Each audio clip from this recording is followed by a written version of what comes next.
Selain ahli digital forensik, ahli komputer forensik dan kriptografi Setiadi Yasid juga dihadirkan oleh tim kuasa hukum dari terdakwa Arif Rahman Arifin.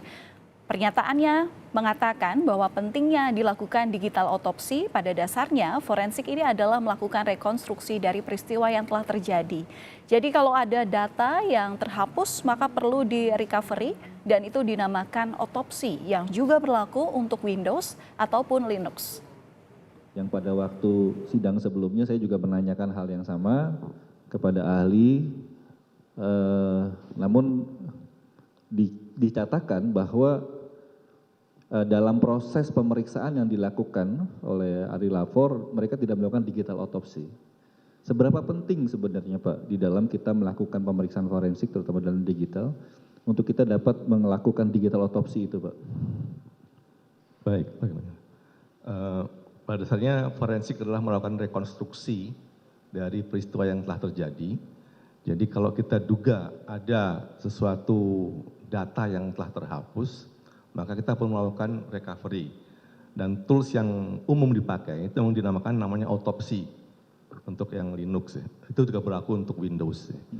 Itu bisa melakukan recovery dan itu masih open source, artinya tidak berbayar. Kita bisa melakukan secara free. Bisa kita cek dalam disk itu apakah ada bekas-bekas file yang telah dihapus. Nah kalau itu ketemukan maka kita bisa merecover file itu sehingga muncul kembali seperti semula. Gitu ya. Selain otopsi banyak tools lain juga yang juga open source. Ada Linux, ada Foremost, ya, ada berbagai tools yang memang dipakai untuk itu. Nah, itu umum dipakai baik di Windows maupun dalam Linux. Ya. Jadi tools itu masih ada, memang hanya kalau sudah dihapus berkali-kali, katakan ditimpa, itu lebih sulit, perlu tools yang lebih canggih. Ya. Yang berbayar lebih pintar, bisa mendeteksi jenis-jenis file yang lebih lengkap. Yang gratis ini kita harus lebih capek mencari apa file ini, lalu mencoba merecovernya. Ya, mungkin itu. Jadi gini Pak, kan dalam melakukan pemeriksaan digital forensik juga beberapa tahapan yang dilakukan Pak. Ya, itu juga yang kemarin kami tanyakan juga dalam kami menganalisis berita acara Triple 37 gitu. Dan di dalam berita acara Triple 37 itu kami melihat bahwa bagaimana standar yang dimiliki oleh NIST di dalam dia membuat suatu laporan gitu.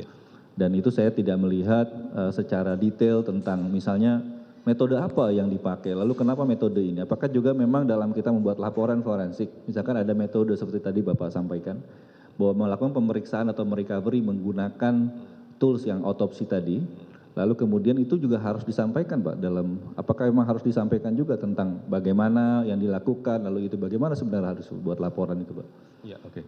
Saya lihat kalau dari Triple 37 itu memang ada yang saya rasa kurang.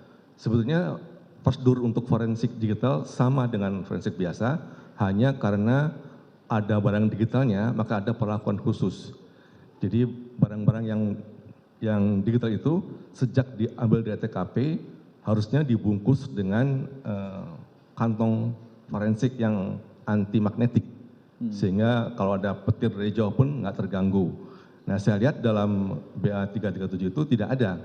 Itu di dalam rangka pengamanan barang bukti sebelum diperiksa ya Pak? Betul. Begitu Ya. barang bukti itu disampaikan, Ya, maka untuk menjaga keutuhan itu adalah dibungkus dengan alat bungkus khusus. Namanya sangkar Faraday. Anti magnetik namanya apa Pak? Iya, sangkar Faraday memang itu ya.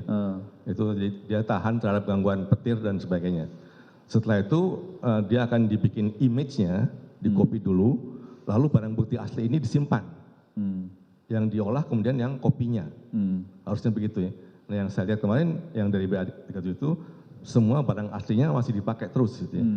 Dibungkusnya setelah itu malahan, dan dibungkusnya dengan bungkus biasa, masih kantong plastik dengan label biasa gitu ya.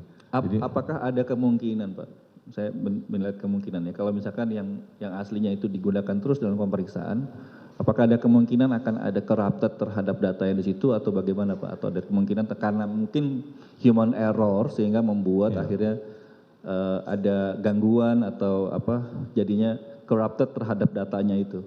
Ada kemungkinan itu? Betul, memang itu SOP-nya dibuat demikian supaya yang asli tidak berubah.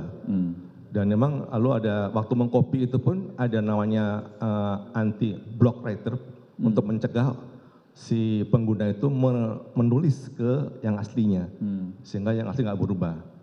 Kalau udah di copy mungkin nggak masalah, bisa copy ulang ya.